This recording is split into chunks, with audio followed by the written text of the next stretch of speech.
Studio பெருமையுடன் வழங்கும் express ரிவ்யூல இப்ப நம்ம பார்க்க போற படம் தாயம்.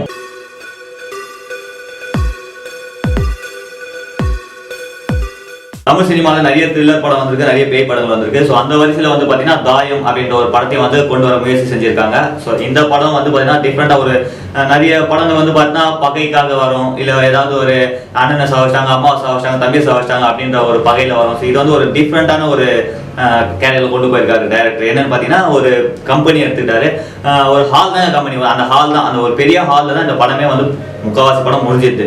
ஸோ அதை எப்படி கொண்டு போயிருக்காங்கன்னா அது ஒரு பெரிய கம்பெனி. ஸோ அந்த கம்பெனி வந்து பார்த்தீங்கன்னா ஒரு 5 வருஷத்துக்கு முன்னாடி ஒரு பெரிய நிறுவனமாக, நம்பர் 1 நிறுவனமாக வந்து இயங்கி கொண்டிருந்தது. அதுக்கு காரணம் யாருன்னா அந்த கம்பெனியோட சிஇஓ அப்படின்னு எல்லாமே பேசிப்பாங்க. ஏன்னா அவர் நிறைய புது புது யுத்திகளை வந்து கையாண்டு அந்த கம்பெனி வந்து நம்பர் 1 பொசிஷன்ல வச்சுட்டு இருப்பாரு. ஸோ அதே நேரத்தில் வந்து பார்த்தீங்கன்னா மற்ற கம்பெனி சும்மா விடுமா அதை பார்த்தா. ஸோ அவங்க என்ன பண்ணுவாங்கன்னா அவருக்கு ஒரு நல்ல வளர்ச்சியை கொடுத்து அவங்க கம்பெனிக்கு அவர் யூஸ் பண்ணிப்பாங்க. ஸோ இப்படிதான் வந்து எல்லா கம்பெனியும் போயிட்டு இருக்கோம். எப்படி போயிட்டு இருக்கிற சமயத்தில் இந்த சிஇஓ என்ன பண்ணுவாருன்னா, நான் வந்து என் கம்பெனிக்காகவே உழைச்சு நான் என் கம்பெனியில் தான் இருப்பேன், செத்தா என் கம்பெனியில் தான் சாவேன்னு லெட்டர் எழுதி வச்சுட்டு தூக்க மாட்டேன்னு செத்துடுறாரு. ஸோ அதுக்கப்புறம் என்ன ஆகும்? ஸோ இந்த கம்பெனி வந்து திவாலா போகிற நிலைமைக்கு வந்துடுச்சு. ஏன்னா இந்த கம்பெனிக்கு அடுத்த சிஇஓ யாருமே வரல. ஸோ அதனால வந்து பார்த்தீங்கன்னா இந்த கம்பெனி திவால் நிலைமையில போயிட்டு இருக்கிற ஒரு சூழ்நிலை வந்து பார்த்தீங்கன்னா ரெஃபர் பண்ணுறாங்க. அதாவது என்னன்னா அவர் சிஇஓ வந்து எடுக்க போகிறோம் அப்படின்னு ரெஃபர் பண்ணும்போது அதுக்கு கேண்டிடேட்ஸாக ஒரு 3 lady CEO and 3 gents CEO மொத்தம் 6 பேர் வந்து வராங்க. ஸோ அவங்களுக்கு ஓப்பனாகவே ஒரு ஸ்டேட்மெண்ட் கொடுத்துறாங்க. என்னன்னா இந்த இடத்துல ஆல்ரெடி இருந்த சிஇஓ இந்த இடத்துல இது தூக்க மாட்டி செத்துட்டாரு.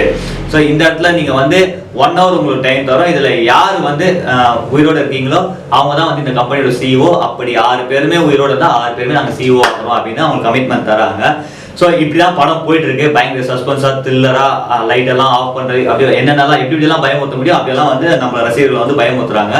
ஸோ அந்த ஒரு தருணத்துல என்ன நடக்குதுன்னா ஒரு 1 hour, ஒரு 1/4 மணி நேரம் கழிச்சு பார்த்தீங்கன்னா ஒரு அவங்களுக்குள்ள இருக்கிற ஒரு கேண்டிடேட் ஆட்டோமேட்டிக்கா வந்து தூக்க மாட்டேங்கிறாரு. ஸோ அதுக்கப்புறம் நமக்கும் ஒரு பயத்தை வந்து ஏற்படுத்தியிருக்கு இந்த படம். அடுத்து என்ன நடக்குமோ அப்படின்ற போல கொண்டு போய் அப்படியே வந்து ஒரு இன்டர் பிளாக் விடுறாங்க. ஸோ இன்டர் பிளாக் அப்புறம் படம் எப்படி இருக்குன்னு நான் இப்போ சொல்லிடுவேன். ஆனால் உங்களுக்கு சஸ்பென்ஸ் அண்ட் த்ரில்லர் குறைஞ்சிடும். ஸோ அதுக்கப்புறம் நான் என்ன நடக்குது, எத்தனை பேர் இருக்கிறாங்க, யார் சிஇஓ ஆனாங்க, அந்த கம்பெனி மறுபடியும் நம்பர் 1 ஆச்சு அப்படின்றத படத்தில் போய் பார்த்துங்க. தமிழ் சினிமாவில் இது போல பேய் படமாகட்டும், ஒரு த்ரில்லர் படமாகட்டும் நிறைய வந்திருக்கிற இந்த சூழ்நிலை சேம் அதே ஒரு ட்ரெண்டில் வந்து இந்த படமும் வந்து தாயம் டீம் வந்து கொண்டு வந்திருக்காங்க. ஸோ அதுக்கான அந்த காஸ்டிங்ஸ், அவங்க நடிச்சிக்கிற விதம் எல்லாமே வந்து பார்த்தீங்கன்னா ஓகே சூப்பராக பண்ணியிருக்காங்க. ஏன்னா அவர் பயப்படுற நேரத்தில் பயப்படுறா போலியும் அந்த முகத்தில் அந்த பயத்தை காட்டுறதும், ஸோ எல்லாமே வந்து பார்த்தீங்கன்னா சூப்பராக பண்ணியிருக்காங்க. ஸோ அதே போல இந்த படமும் மற்ற பேய் படங்கள், மற்ற த்ரில்லர் படங்கள் போலவே வந்து ரசிகர்கள்கிட்ட போய் சேரும் அப்படின்றத சொல்லிட்டு இந்த படமும் வந்து பார்த்தீங்கன்னா தமிழ் ரசிகர்களிடையே ஒரு நல்ல வரவேற்பு பெறும் அப்படின்னு சொல்லிக்கிறோம். ஸோ இந்த படத்தோட எக்ஸ்பிரஸ் ரிவ்யூவின் வேகம் என்னன்னு கேட்டீங்கன்னா 2.5 out of 5.